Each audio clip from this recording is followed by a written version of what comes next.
Siamo arrivati all'ultimo episodio del racconto Il quadro nascosto.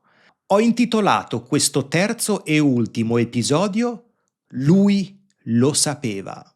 Chiara e Luca hanno trovato il famoso quadro nascosto di Caravaggio grazie a degli indizi lasciati dal professor Valli. I due ragazzi si introducono in un'aula buia della scuola e trovano il quadro. Poi, all'improvviso, dall'oscurità, appare Elisa Mori, una restauratrice, un'altra persona alla ricerca di quel quadro. Sarà amica o nemica dei due protagonisti? Come per le altre puntate, al termine del racconto analizzeremo i pronomi combinati presenti al suo interno. Nel primo episodio abbiamo visto i pronomi indiretti che si combinano con un pronome diretto o la particella ne. Nel secondo episodio, invece, abbiamo visto i pronomi combinati che includono un pronome riflessivo. In quest'ultimo episodio, invece, inseriamo il sì impersonale. Benvenuto o benvenuta in questo nuovo video di Vaporetto Italiano. Se non mi conosci, io sono Francesco e sono un insegnante di italiano per stranieri. Su questo canale pubblico video e lezioni per chiunque voglia imparare e migliorare il suo italiano. Ma cominciamo! Adesso vediamo come si conclude la nostra storia, poi penseremo alle cose più noiose. Ci stai? Episodio 3. Lui lo sapeva. Siamo nell'aula 7 dell'Accademia in cui studiano Luca e Chiara. I ragazzi hanno trovato il quadro e appare la restauratrice Elisa Mori, che dice loro che il quadro nasconde un segreto. Che segreto nasconde il quadro? Ce lo dica, insiste Chiara. Elisa, la restauratrice, risponde: Non amo quando mi si parla in modo così diretto, sai?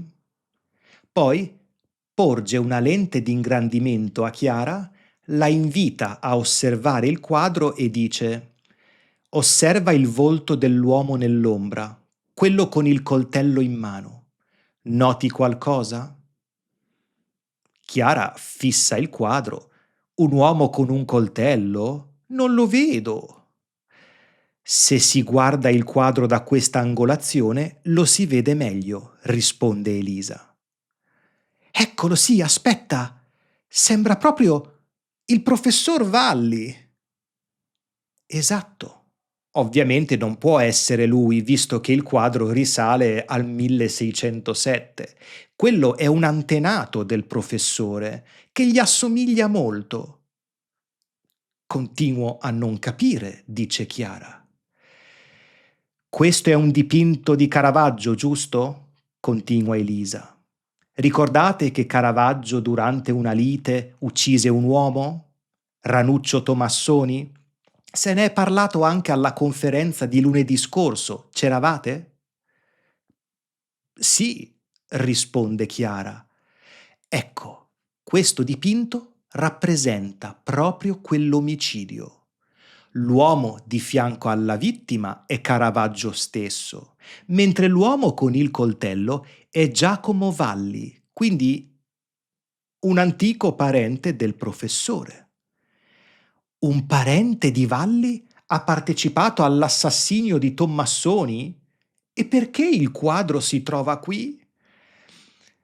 La famiglia Valli, per generazioni, ha voluto tenere nascosto il quadro per non distruggere il nome della famiglia, visto che un tempo era una famiglia molto potente qui in città.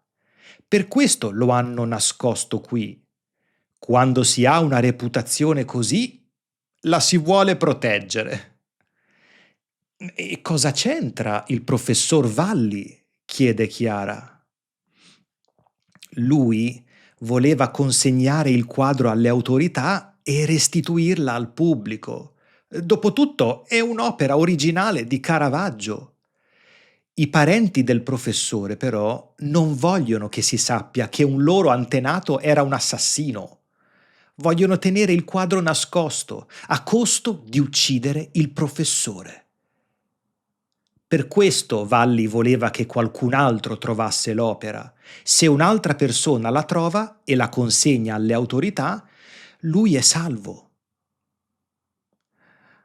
Ah, ora è tutto chiaro! Mistero risolto! Urla Chiara. Come ci si sente a essere degli investigatori così in gamba? Dice Elisa, sorridendo. Bene, mistero risolto. Adesso sappiamo che il professore avrebbe rischiato di morire se avesse dato il quadro alle autorità. Per questo ha fatto in modo che Chiara lo trovasse. Mm, Ingegnoso, eh? È arrivato il momento di analizzare i pronomi combinati presenti nel testo. Prima di iniziare ti ricordo però che abbiamo preparato un ebook completo sui pronomi combinati, con questi pronomi usati in contesti diversi, con delle spiegazioni chiare, con tanti esempi e anche con degli esercizi. Per ogni tipologia di pronome combinato, infatti, abbiamo preparato degli esercizi interattivi che ti permetteranno di comprenderli meglio. Trovi tutto nell'ebook che puoi ricevere gratuitamente cliccando sul link che trovi nella descrizione di questo video. Basterà inserire il tuo nome e il tuo indirizzo email nella pagina che apparirà e aspettare qualche minuto. Troverai la risorsa nella tua casella di posta. In questa lezione, quindi, ti parlerò del sì impersonale nei pronomi combinati. Lo ricordi? Il sì impersonale indica un soggetto generico, significa le persone, la gente. In questo ristorante si mangia divinamente.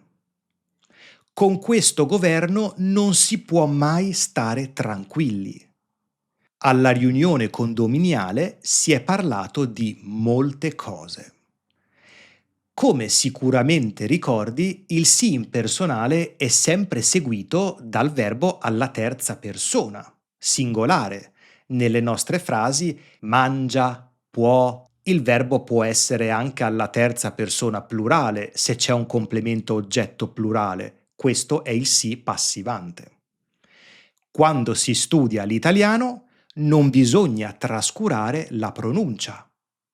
In questa libreria si vendono solo libri usati. Ma che cosa succede quando il sì impersonale è accompagnato da un altro pronome? Vediamo degli estratti presi dalla storia. Che segreto nasconde il quadro? Ce lo dica, insiste Chiara. Elisa, la restauratrice, risponde: Non amo quando mi si parla in modo così diretto, sai? Qui abbiamo un verbo con il sì impersonale, si parla, è generico, preceduto da un pronome indiretto, mi, che significa a me. Non amo quando si parla a me in modo così diretto. Altra frase presa dall'episodio. C'è un uomo con il coltello? Non lo vedo. Se si guarda il quadro da questa angolazione, lo si vede meglio.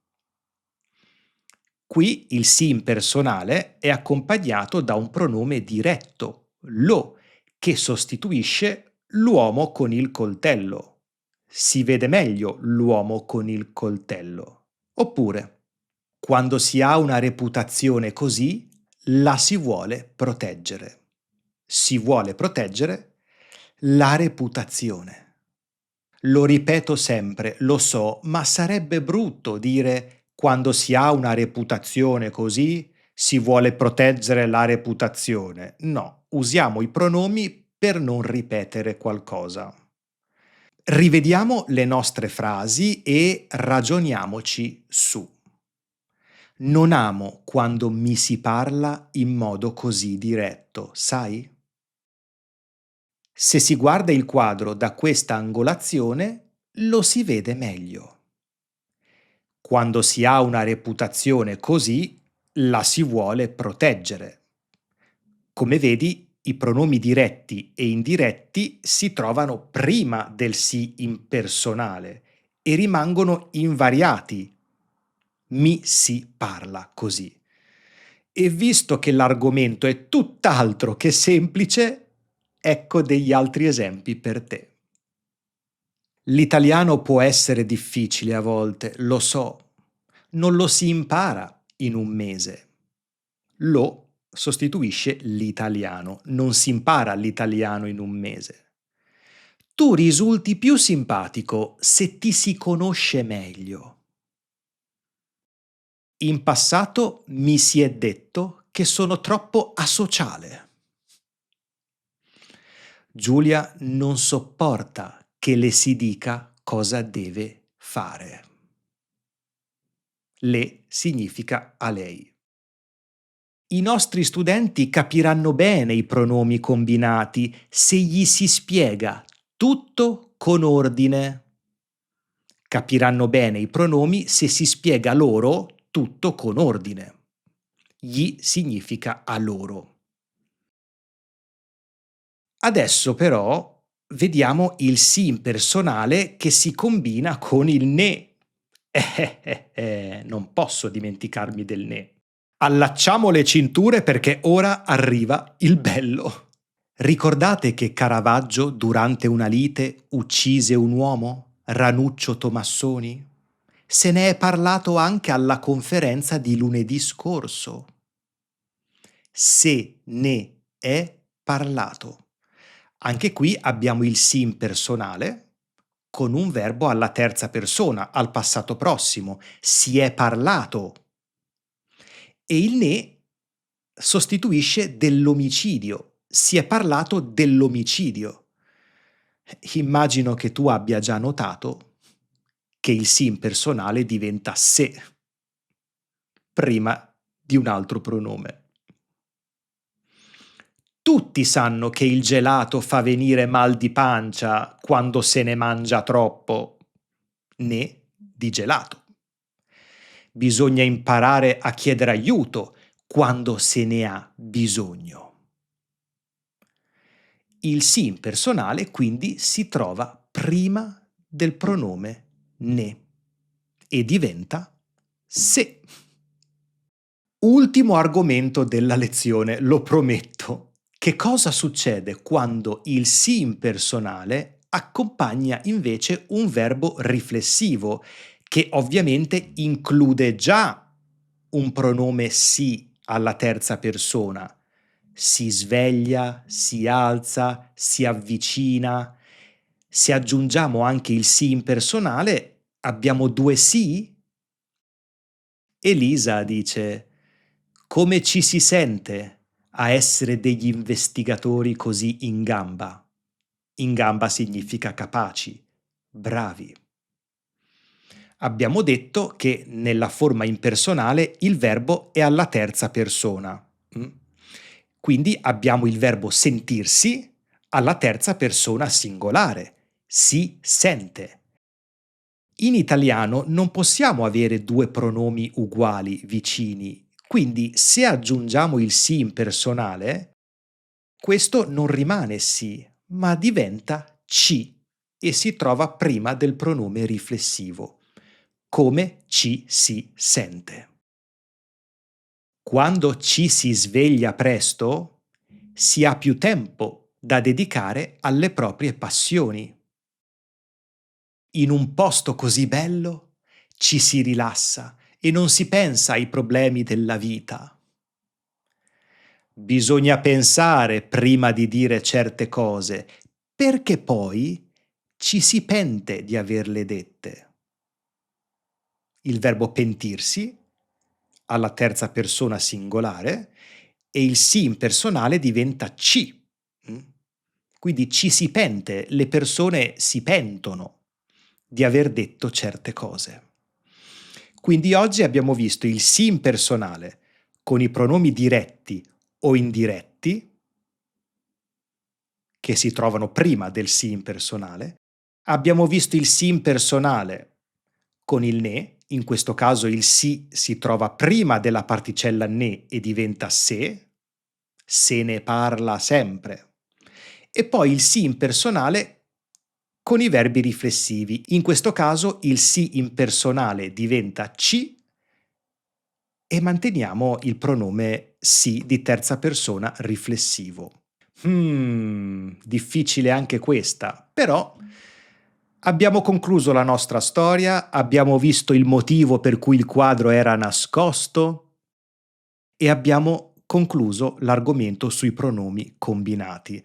Mancherebbero i pronomi combinati con il pronome ci locativo, ma lo vedremo a parte perché complicherebbe ancora di più le cose.